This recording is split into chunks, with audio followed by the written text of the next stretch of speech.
Hello, hello, hello. I want to welcome each and every one of you here for week 2 of Kandid Konversations with Miss Krystal, transforming through transparency. Again, I want to thank Miss Eunice and Moya Jackson so much for coming on and being my very first guest and revealing their hearts to me. Thank you so much for all of the support. You guys have been blowing me up. I appreciate it. I am excited about this new endeavor, this new platform, and opportunity for me to continue to tell the stories that I so love to tell. And actually, I get more time to tell it. So without further ado, let's talk about this week's special guest. Hey, I told you I cooked up something special. So when it comes to soul food here in Louisville, one name stands above the rest. And I'm talking about Dasha's Southern Bistro, Dasha Barbour's Southern Bistro. Known for their mouth-watering fried chicken, buttery cornbread, and some of the best mac and cheese that'll make you want to slap your mama. But don't do it, all right? This place isn't just a restaurant, it is a Louisville institution. But behind the scenes, they revealed to me that things are beginning to get a little tough. Rising food costs, chargebacks from customers, yeah, I can't believe it either, and also slow business are threatening to shake the very foundation of this beloved spot. So Louisville, Kentuckiana, I called you all here together so we can talk, so we can have a candid conversation. The city fell in love with this spot, and now it's being called to step up and help this place that we love to call our soul food home. So joining me today, without further ado, let's welcome this week's special guest joining me here in my virtual studio, Miss Dasha and Aaron Barbour. Let's show them a warm, candid conversations with Miss Krystal. Welcome. Welcome, you all. Thank you for having us. Thank you. Thank you so much for being my special guest. Let me tell you, first off, hands down, when it comes to the best fried chicken, greens, mac and cheese, you guys are definitely a place that I say, hey, you guys reign supreme. Y'all give my mac and cheese a run for its money, and I make some pretty good mac and cheese. But I love your restaurant. I know a lot of the people that I know, my friends and family included, they definitely enjoy the food from Dasha Barbour's. But you guys have run into a snag, and we're going to get to that coming up here in a bit. But real quick, why don't you tell us about how this whole thing got started, where the dream started, and did you ever imagine that your restaurant would become the soul food staple for the city? Well, it started with basically my family. I come from a long line of cooks. My grandmother, my aunts, my sister, we all used to kind of cook and sell dinners and stuff like that. So my family's always kind of been known for cooking. So initially I wanted to have a restaurant and showcase some of the recipes, and let everybody taste like what I ate growing up. So I know that's right. Dasha, are you from here? I mean, because you cook like you from the South. I am. I'm from Louisville, Kentucky, but I do have roots. My grandfather is from Baton Rouge, Louisiana. So. Wow. Wow. And Aaron, how did you come into the picture, and how did you guys come together to create the powerful synergy? Well, I'm not a Louisville native, but I'm born and raised on a farm. So, food was very big for me. We was farm to table, of course, living on the farm. And so tasting her food, as we said 11 years ago, they say it was love at first sight, but it was also first bite. Right. Yes. I love that. So who was it? You cooked, Dasha, you cooked for Aaron, and that's how he fell in love with you? Or did you cook for Dasha? I did a little cooking too. Listen, I cooked for him, but he was more of a baker. He always baked cookies and stuff like that. He would have a few things he would cook for me, like a chicken parmesan or a stuffed chicken or something like that. But initially it was me doing all of it. It was you doing all the cooking, and as they say, the rest is history. And you guys, they're joining us live from their restaurant, so you might hear some phones ringing. They are definitely doing business. But Louisville loves your food, okay? And anyone that I ask about, hey, who has the best chicken? They definitely, Dasha Barbour's reigns supreme on that list. What do you think makes your dishes stand out in the city? Full, stand out this city known for good food restaurants?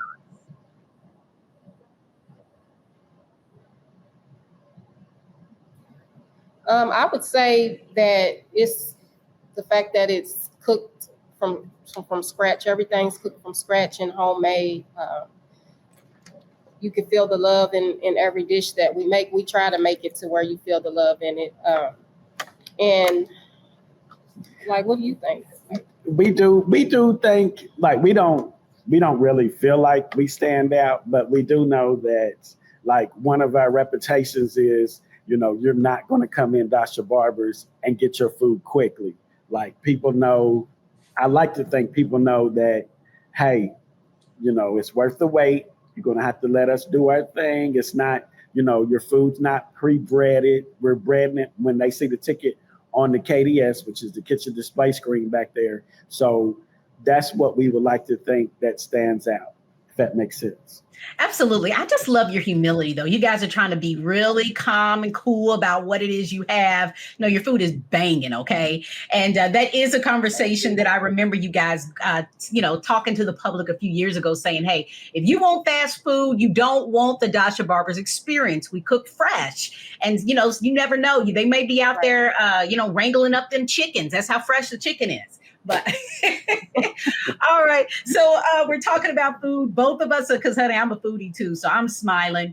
But it's time for us. Let's get real because you came here for a reason. And again, thank you so much for deciding to have this candid conversation with me. You guys are facing some real challenges.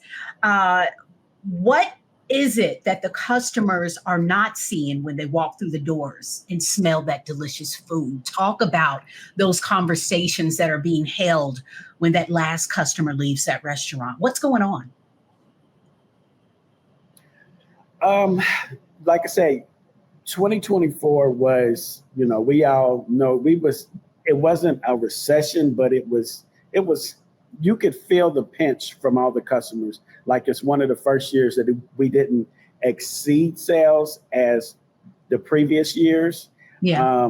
And so what that does is, we have variable and non-variable cost. And so regardless if we have 5 customers or 500 customers a day, our variable cost doesn't change. And so with the plummeting numbers in sales, we felt that pinch, like as far as trying to, pay rent or whatever. We experienced a lot of hardships as far as what the customers don't know is, they're looking at it as, why does fish cost this much when I can go down the street and get it for this much? What they don't realize is, you have to look in the facility. You see nice tables, nice chairs. We're on Main Street downtown. Like we can't charge what our neighbors charge or what you're getting across town because we have to pay for the location that we're in. And so what the public doesn't know is restaurants, the profitability, at least for us, and it's mostly the national average, especially for non-chain brands, is 3 to 6%. And what that means is every dollar, the restaurant profits 3 to 6 cents off of the dollar that's spent. And so that doesn't give us a lot of leeway on having residual and having excess funds, cash flow to be able to pay bills and stuff like that. Got it. And I know that you all were part of the AMP Incubator Business Collective program. This was just a couple of years ago, and you all moved from Hikes Lane down to Main Street. And so I think a lot of people kind of assume that, you all bankrolled all of this money and y'all living high on the hog. You come in there, you see the fancy schmancy stuff, and things are just alive and well. But what is it that they are not seeing or understanding?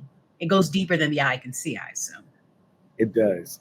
So what AMP allowed us to do was like, okay, so this is keeping it real, right? Yeah. Okay, so we went, real conversation. That's what it is. And so So we went from, all right, so when we was trying to upscale, which is grow our business,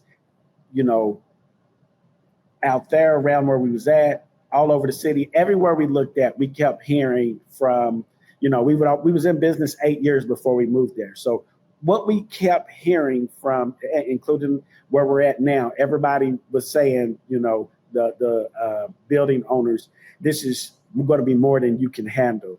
And it upset me at first until, like last year and the year before, like when it really hit, like,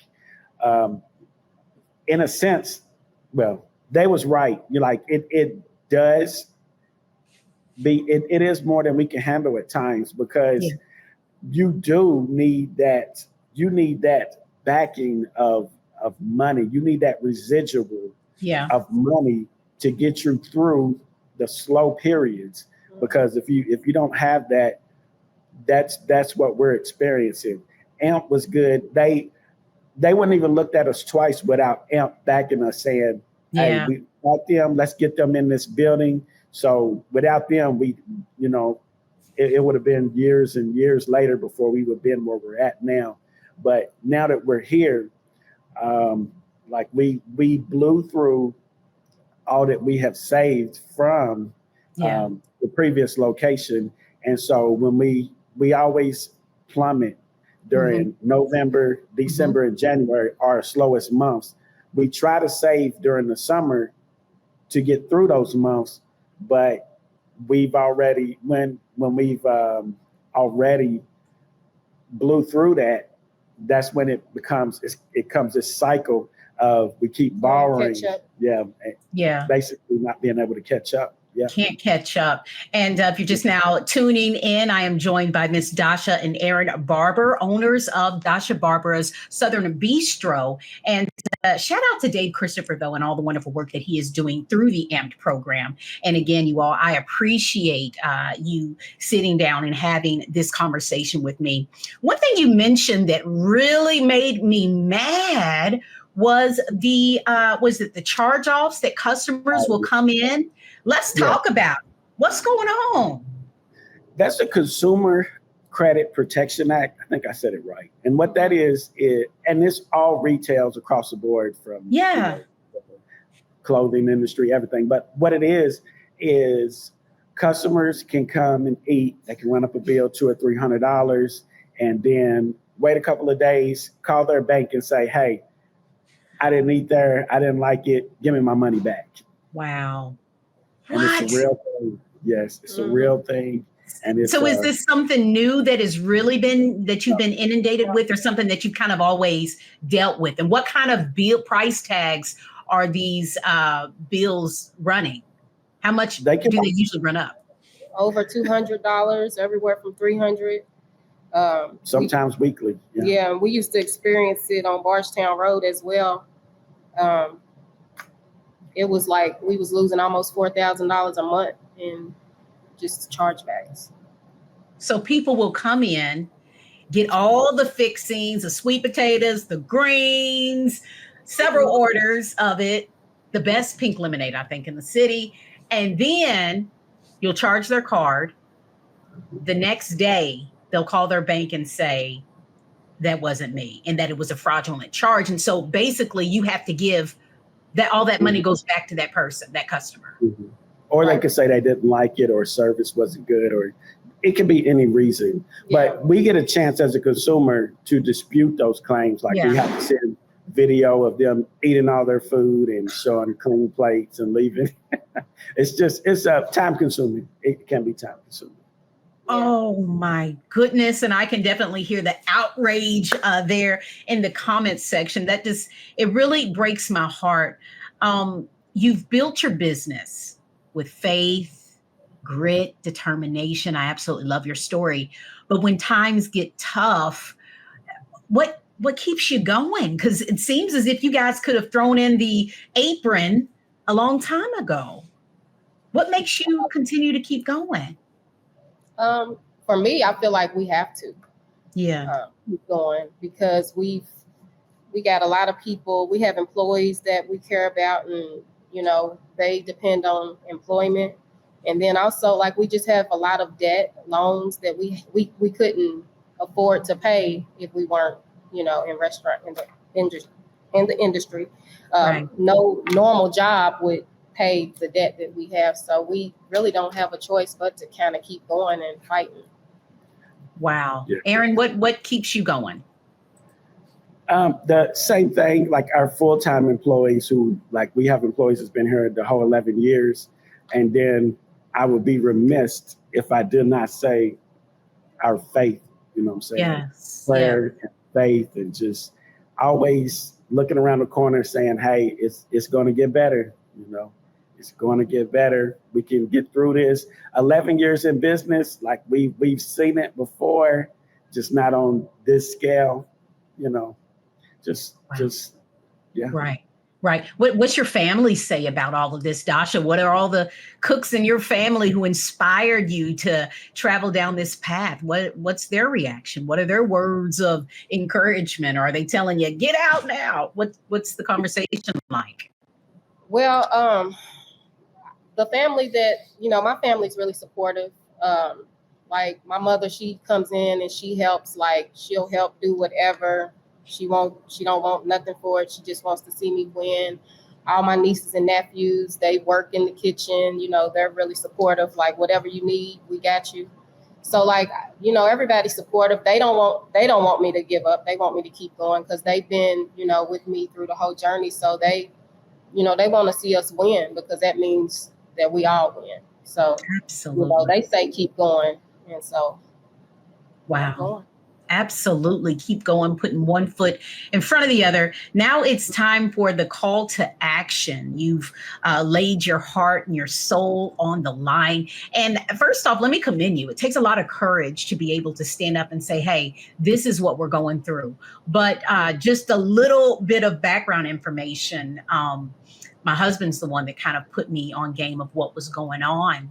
And I said, as many times as I post about being happy about being at Dasha Barbour's, as many times as I've had a dinner there, and it makes me smile with fondness because I promise you, Dasha, your chicken tastes just like my grandmother's.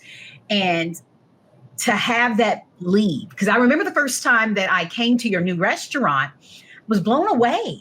The vibe is like something that you would experience in like a bigger urban city. And we're proud to say that we have a very nice soul food dining experience, sit down soul food dining experience in our city. And it's absolutely gorgeous. Who was that food critic that came in a couple of months ago? You know who I'm talking about. I can't remember her name, but I follow her. Was it Roland? Yes, Roland. Yeah. Right. And so, you guys have had the official green stamp of, being the go-to place for soul food in our city. So I'm calling on Louisville, calling on Southern Indiana. What's the best way the community can help support you during this time? Reservations. Yeah. Make reservations. Book us up well into the summer. Book us up, months in advance, because that's how we use project. And not only make a reservation, but come. Don't just do a no call. Like, it hurts us if you make a reservation and you don't come, and somebody else could have had the reservation. Yes. Like, book it, commit to it, and come. Like, yeah. Absolutely. Reservations. Don't be a no call, no show. And what are some other ways?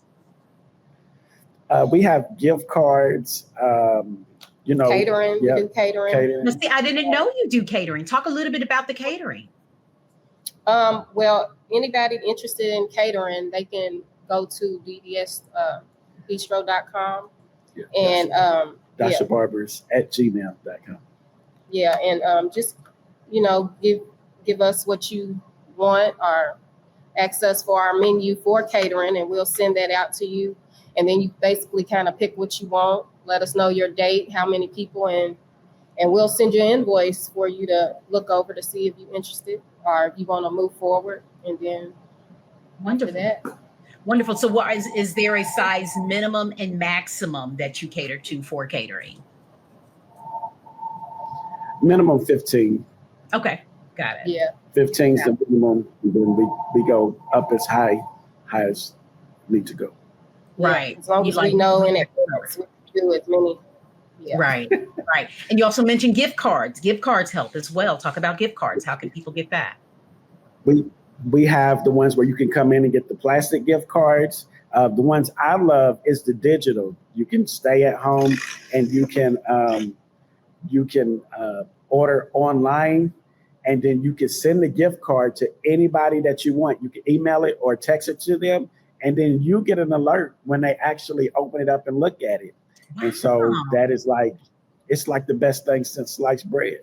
Come on, and or sliced cornbread. Yeah, they come in with their phone and use a QVC code and pay for it. So yeah. Wow. A lot of businesses, small businesses are struggling right now, especially Black-owned businesses. So what's one message you would have for local entrepreneurs who are in the same boat as you, trying to keep the dream alive? What words of encouragement would you give them? I would say just keep pushing, keep going.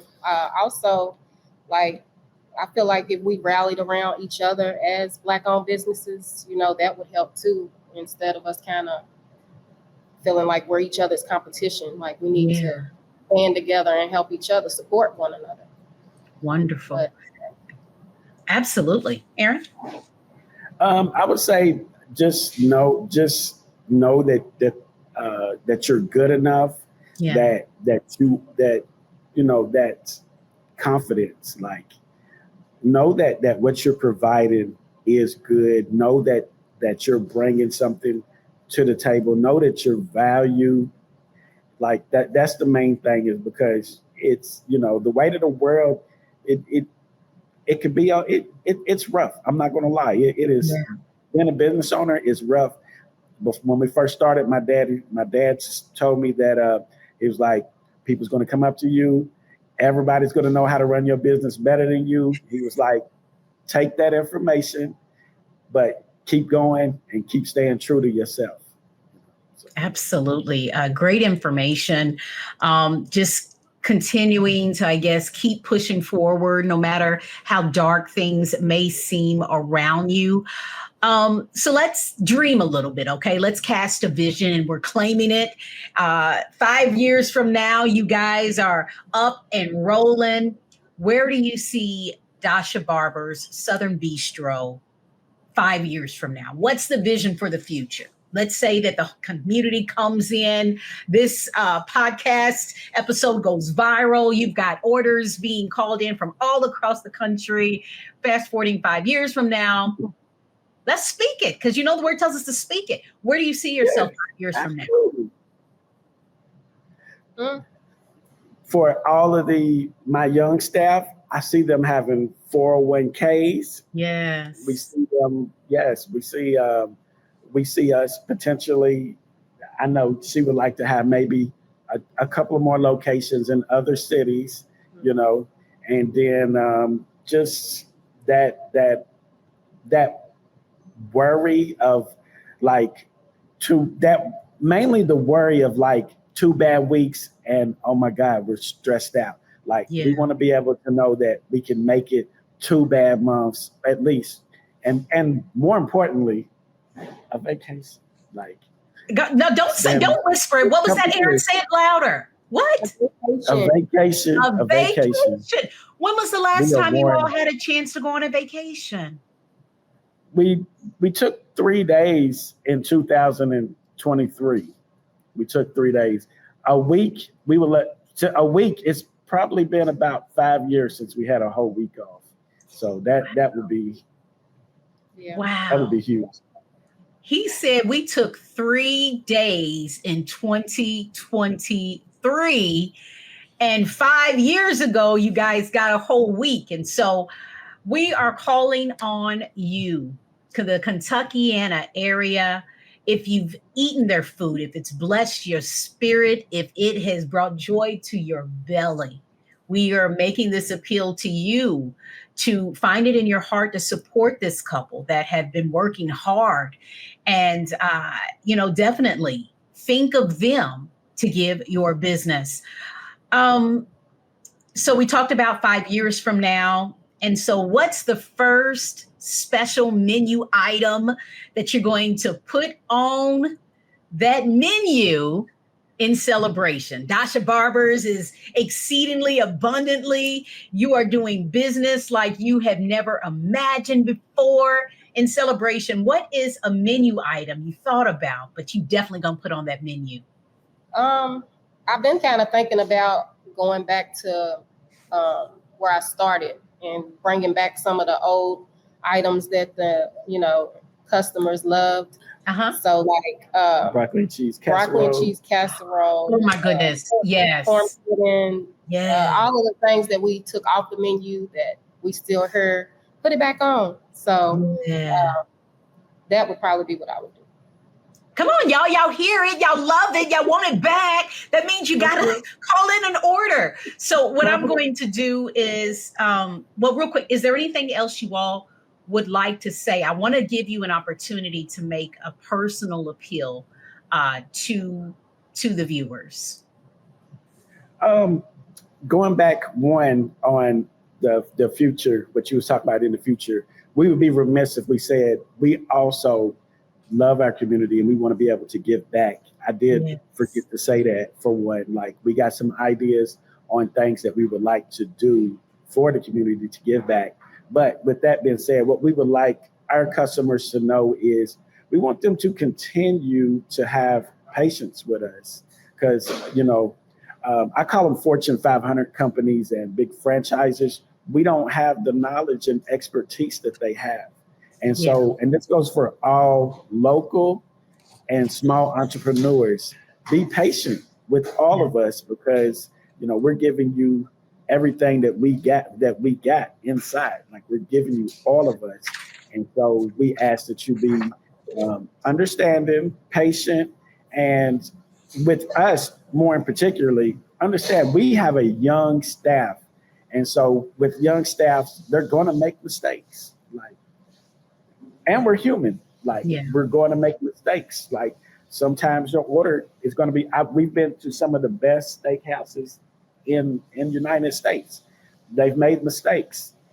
Just relax and know we're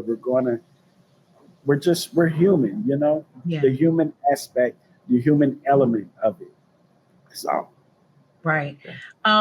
So on a scale of 1 to 10, how urgent is this plea to the community? What would you measure it on a scale of 1 to 10, the emergency level? 10.5.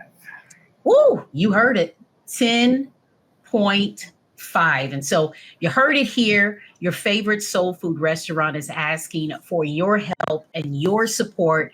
Anything else before we go?